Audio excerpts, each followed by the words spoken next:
l'engagement des Congolais pour la libération de la patrie et CLP en sigle. Mesdames, Messieurs, chers compatriotes, camarades, résistants et combattants, l'engagement des Congolais pour la libération de la patrie est plus qu'indigné de constater qu'au sein du bloc patriotique lancé par Martin Fayoulou Madidi, président de l'ESID et de la Mouka, aux fins de combattre les dérives dictatoriales d'un président nommé à la tête de la République démocratisée du Congo. Y figure, malheureusement, un attelage de criminels et de fossoyeurs de notre peuple regroupés dans ce que l'on appelle FCC de l'homme de Kingakati, voleur patenté de la victoire de Martin Fayoulou Madidi aux élections grugées de 2018. Pardon. C'est un secret de polichinelle qu'à cette occasion, M. Félix Tshilombo fut fait président receleur de vote de la République au terme d'un deal satanique signé entre lui et son maître Hippolyte Kanambe, alias Joseph Kabila. Ceci, disons-le, ne constitue pas en soi un fait nouveau dans cette république bananière tenue en laisse par le roi de Kigali, le nommé Paul Kagame, Hitler africain. Nous sommes ici devant le remake de 3 cycles électoraux chaotiques qui se recoupent crescendo avec, premièrement, Jean-Pierre Bemba, l'homme qui a accepté l'inacceptable en 2006. Deuxièmement, Étienne Tshisekedi Wamulumba, l'homme de Boyelanga Imwanawana Ligoté en 2011. Et en 2018, c'est le tour de Martin Fayoulou, l'homme qui agite constamment l'éventail des réformes institutionnelles, des vérités des urnes, des meetings et des marches diverses et sans issue. Nous ne serons pas surpris outre mesure de voir la marche prévue le 6 novembre prochain piper comme une balle éjectée par un fusil refroidi.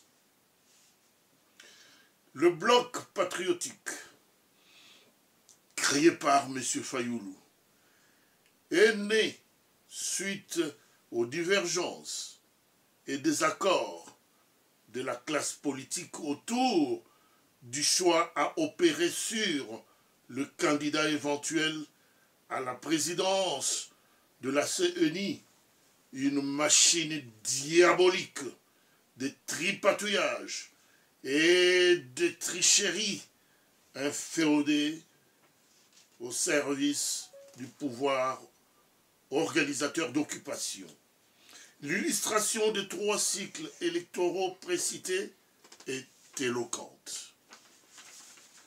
Mais, loin de nous, l'intention d'offusquer ou d'offenser l'initiateur du dit bloc patriotique.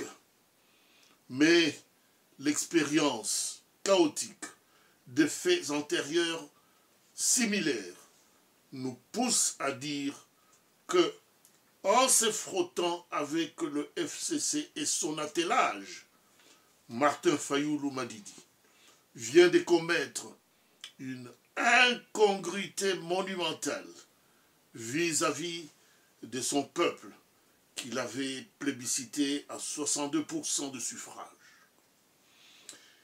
Il est aberrant, mesdames et messieurs, de croire que l'on peut résoudre un problème de cette nature avec le concours de ceux-là même qui l'ont créé.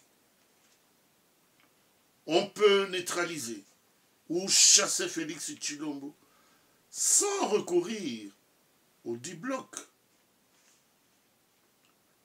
Le parallélisme des formes et des compétences prônées en sciences politiques pourrait s'appliquer. On sait que c'est lui qui nomme, c'est lui qui révoque. Tshilombo a été nommé par alias Joseph Kabila et par voie des conséquences, c'est ce dernier qui peut encore le défaire. Et point n'est besoin pour Fayulu de s'allier avec celui qui lui a volé sa victoire en 2018. Car, fort de sa légitimité populaire, l'arme redoutable qu'il dispose, entendez par là le peuple, lui suffit amplement pour renverser ce pouvoir inique et chasser des notaires tous ces occupants rwandais et leurs supplétifs. Pour ce, 2 hommes d'État congolais qui ont déjà quitté ce monde des vivants, Laurent Désiré Kabila, Honoré Ngwanda Nzamboko Atumba, ils nous ont laissé 2 recommandations majeures, à savoir, premièrement, si on ne se bat pas, on deviendra esclave des Tutsis et des Kagame, dixit Laurent Désiré Kabila. Et de 2, Tshilombo a 3 missions lui confiées par Paul Kagame, son meilleur partenaire. Premièrement, blanchir l'occupation. Deuxièmement, endormir le peuple congolais. Et troisièmement, légaliser la balkanisation de notre pays. Il faut le braquer au sol et lui arracher notre livret parcellaire. Sinon, il va vendre la mer Congo. Parole du fait Honoré Ngwanda Nzamboko Atumba, père de la résistance congolaise. Mesdames et messieurs, au vu de ce qui précède, 1. SLP demande aux Congolais, particulièrement aux 62% des citoyens qui ont voté Fayulu aux élections de 2018, de désavouer catégoriquement ce prétendu bloc patriotique qui sent l'odeur de manipulation du pouvoir d'occupation rwandaise. Comment peut-on devenir l'allié d'un voleur pour combattre le receleur? Deuxièmement, l'engagement des Congolais pour la libération de la patrie exhorte la population congolaise de redoubler de vigilance et de tourner définitivement le dos contre ces politiciens véreux qui se battent comme des chiffonniers pour des élections hypothétiques. Des élections hypothétiques, alors que notre pays croupit sous l'occupation Ima-Tuti. La différence entre un homme politique et un homme d'État, dit le pasteur James Freeman Clark, est que l'homme politique pense aux élections prochaines, alors qu'un homme d'État pense à l'intérêt de la prochaine génération. Les élections en République démocratique du Congo, ce n'est pas une panacée. Nous avons déjà vécu 3 cycles catastrophiques. Et troisièmement, l'engagement des Congolais pour la libération de la patrie tient à rappeler le peuple congolais d'avoir constamment à l'esprit que la crise politique et sécuritaire, cause actuelle de la descente aux enfers de notre pays, ne relève pas de la fatalité.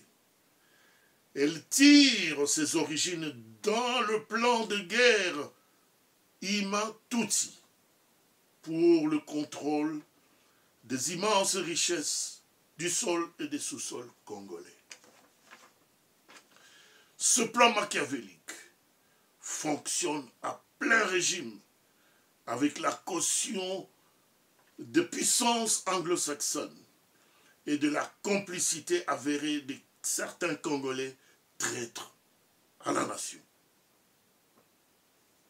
Quatrièmement, l'engagement des Congolais pour la libération de la patrie lance un appel vibrant à tous les résistants et combattants de l'intérieur comme ceux de la diaspora de se lever comme un seul homme pour déclencher une révolution populaire triomphante, gage de la libération totale de notre pays.